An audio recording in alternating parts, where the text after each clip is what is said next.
Comment je suis venue à la comédie? Je suis venue à la comédie très très jeune. J'avais très attirée par les décors, les costumes, les textes.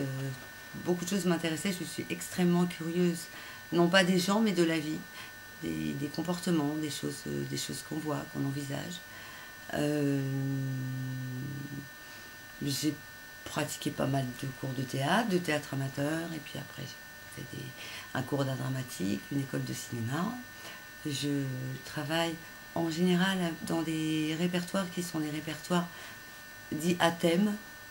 Alors je sais que ça n'est pas toujours pris comme ça devrait l'être, mais moi j'aime bien, et je dis bien moi parce que je ne peux parler que de moi, j'aime travailler sur de vraies émotions, de vrais messages qu'on fait passer,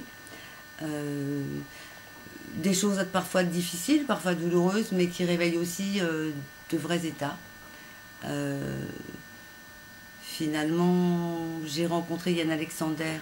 J'avais été invitée à la première de La Bête immonde, donc un moyen métrage qu'il a réalisé, écrit, réalisé.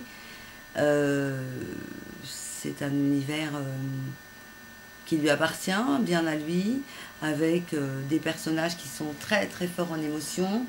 Il y a beaucoup de présent, mais le présent ne peut fonctionner chez Yann Alexander qu'avec le passé. Et c'est ce qui fait aussi fonctionner l'avenir. Donc j'allais presque dire qu'on est passé pour être présent dans son avenir, quand on parle de son univers. Et puis on a tissé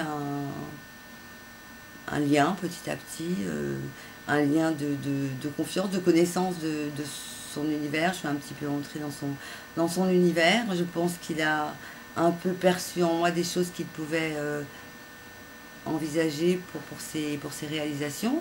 Et puis on en est venu à aujourd'hui, donc le clip de C'est triste, qui effectivement est une situation triste, mais qui n'est pas si triste que cela, parce qu'en fait elle relate un très très bel amour qui a été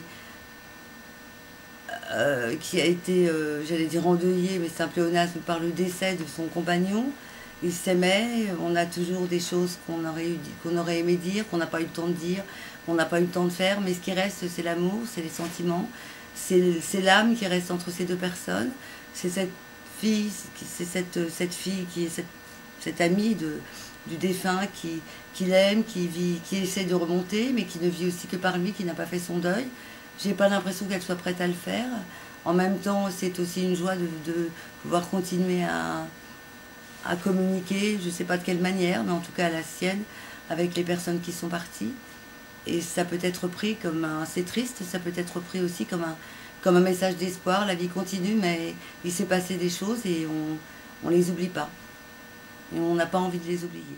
J'ai été ravie de travailler avec Yann Alexander. On a fait, je pense, un bon boulot. On était en phase, on était dans l'esprit de ce qui devait se passer. Enfin, ça ne m'a pas paru trop compliqué dans la mesure où c'est quelque chose qui me convenait et quelque chose qui m'intéressait à faire passer comme émotion et comme message.